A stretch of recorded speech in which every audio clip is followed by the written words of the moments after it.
Bonjour à tous et bienvenue dans ce nouveau tutoriel vidéo. Aujourd'hui, nous allons apprendre comment utiliser certains raccourcis du système Windows. Vous savez, parfois, dans l'exécution de nos tâches, il y a le temps qui est très important. Il faut gagner en temps. Et pour cela, Windows est doté de plusieurs raccourcis. Bon, c'est ce que nous allons essayer d'élucider aujourd'hui.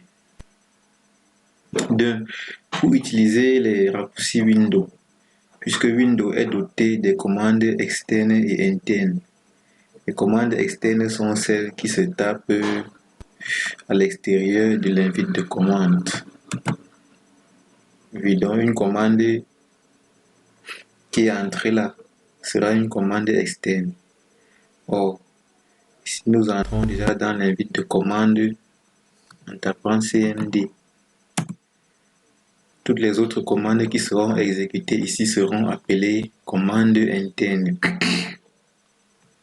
Comme un exemple de commande interne, si nous voulons ouvrir le panneau de configuration très rapidement, nous n'avons qu'à taper la commande Start Control. Regardez bien l'autographe Start Control. OK, le panneau de configuration est déjà ouvert. Nous réglons ce que nous avons réglé et puis nous refermons. Bon, pour ce qui est des commandes externes, nous avons par exemple la commande ncpa ncpa.cpl.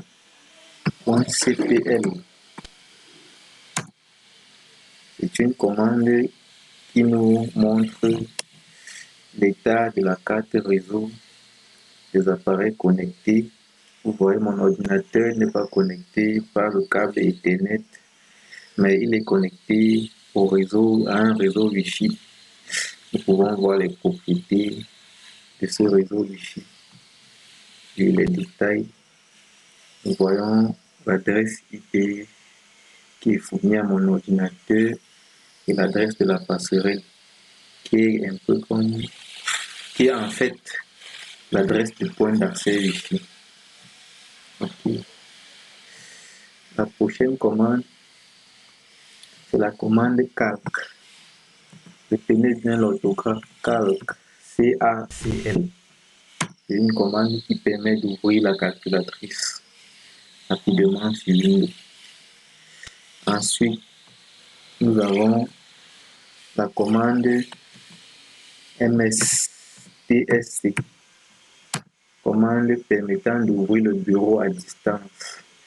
Alors, nous ferons une vidéo ultérieurement sur le bureau à distance. Donc, le bureau à distance, c'est une utilité Windows qui permet à mon ordinateur de prendre le contrôle de notre ordinateur dans le but d'effectuer des tâches de maintenance ou de transfert des informations. Ça dépend. Ensuite, nous avons la commande. Tout se passe dans l'invite de commande. Nous avons la commande disque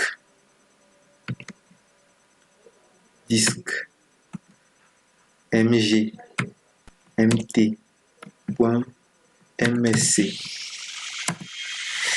Cette commande nous affiche le gestionnaire des disques durs.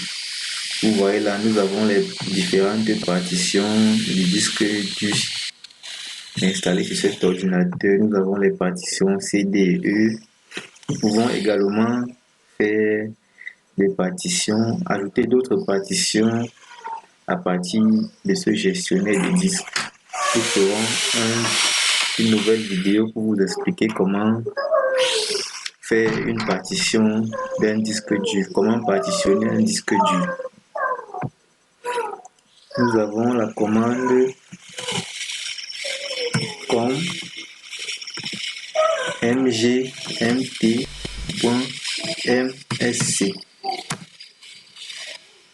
Okay. C'est une commande très importante sur Windows.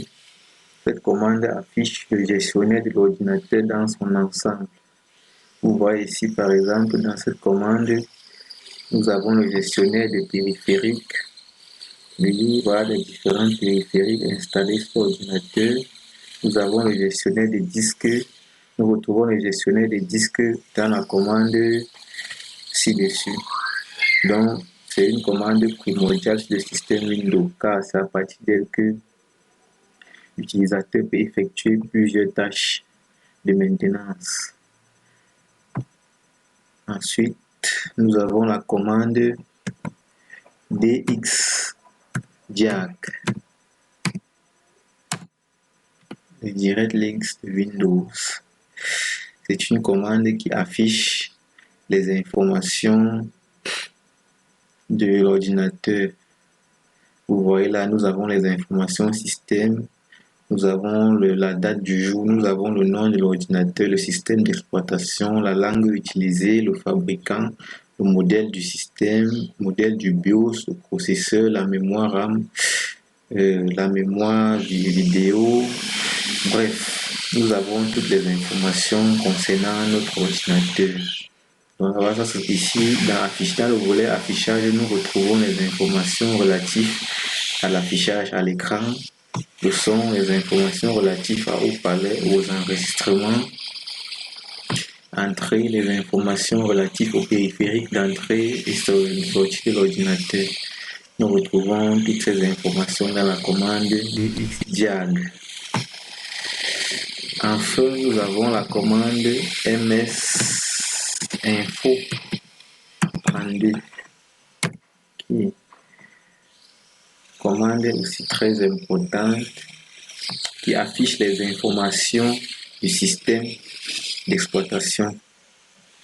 Bref, des informations sur l'ordinateur. Cette commande est analogue à la commande dxdiag. Bon, sauf qu'elle est un peu plus enrichie que dxdiag, puisque ici nous trouvons relativement toutes les informations concernant notre ordinateur. Nous avons le nom du système d'exploitation et la famille, nous avons sa version. Bref, nous avons toutes les informations concernant notre ordinateur. C'est un peu comme son acte de naissance, quoi. Toutes ces informations se retrouvent dans la commande msinfo32. Alors, c'était tout pour cette vidéo. N'oubliez pas de commenter pour faire des suggestions et nous demander de faire des vidéos concernant les sujets qui vous tracassent. Nous sommes là, nous sommes ouverts à votre écoute. N'oubliez pas également de laisser un pouce pour retrouver tous ces tutoriels sur la page Fédéral Computer, à Facebook, à Instagram. Nous sommes présents. Merci et à bientôt pour une prochaine vidéo.